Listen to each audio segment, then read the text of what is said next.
جیسے آج دنیا کے اندر یہ چیز کا بڑا تذکرہ ہے نا کہ بھئی کسی کی پرائیویٹ زندگی متاثر نہیں کرنی چاہیے. ہاں، کسی کی پرائیویٹ زندگی متاثر نہیں کرنی چاہیے.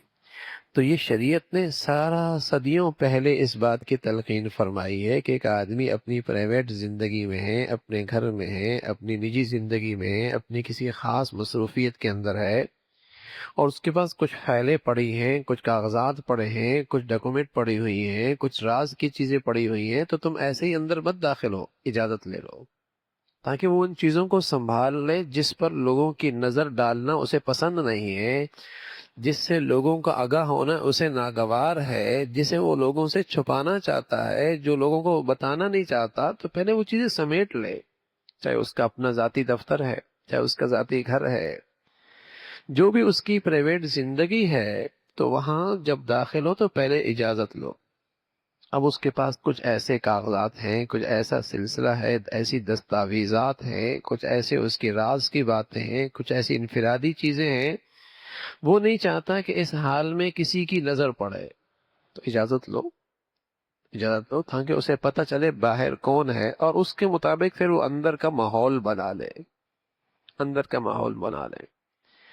تو ظاہر ہے کہ یہ شریعت نے سالہ سال پہلے بتایا کہ کسی کی پرائیویٹ زندگی کو یوں ہی متاثر مت کرو، یہ اس کے لیے تکلیف کا باعث ہے.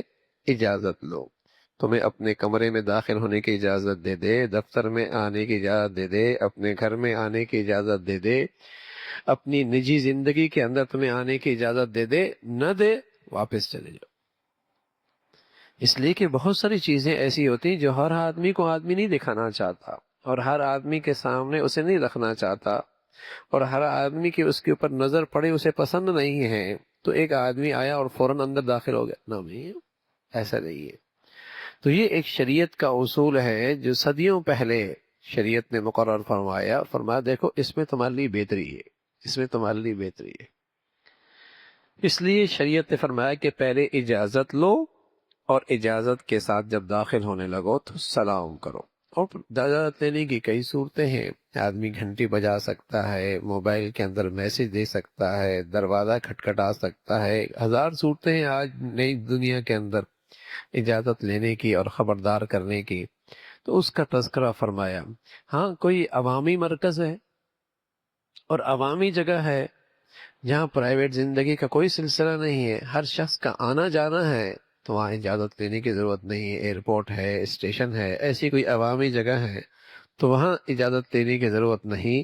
جہاں تمہارا کوئی کام ہے، اور اللہ جانتا ہے جو کچھ تم ظاہر کر رہے ہو، جو کچھ تم چھپا رہے ہو، سب اللہ کے علم میں ہے.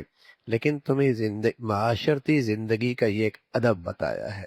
اس میں تمہاری ذاتی زندگی کا بڑا تحفظ ہے، اس میں شرم و حیا کا بڑی حفاظت ہے، اس میں پردے کا بڑا لحاظ ہے، اس میں جسے کہیں کہ گھریلو زندگی کے اندر بہت ساری ایسی چیزیں جو آدمی کسی کے سامنے نہیں دیکھنا چاہتا، یا خود خواتین گھر میں بس اوقات آزاد زندگی میں بیٹھی ہوتی ہیں اپنے لباس میں، لیکن وہ نہیں چاہتی کہ اس حال میں کسی اور کی ہم پہ نظر پڑے. تو وہ سنبھل جائیں، اپنا لباس ٹھیک کر لیں، اپنی چادر ٹھیک کر لیں، مرد الگ ہو جائیں، عورتیں الگ ہو جائیں. بہت سارے مسائل ہوتے ہیں. تو اس پر شریعت نے یہ حکم بتایا کہ اجازت لیے بغیر گھر میں داخل نہ ہو، پہلے اجازت لو. اور پھر اگر وہ اس وقت موقع پہ وہ اپنے ہاں تمہیں نہیں بلانا چاہتے، ان کے کچھ مسائل ہیں، کچھ ایسی چیز ہے، تو تم خوشی کے ساتھ واپس بھی چلے جاؤ، برا نہ مناؤ، اور یہ اس کی عذر سمجھو.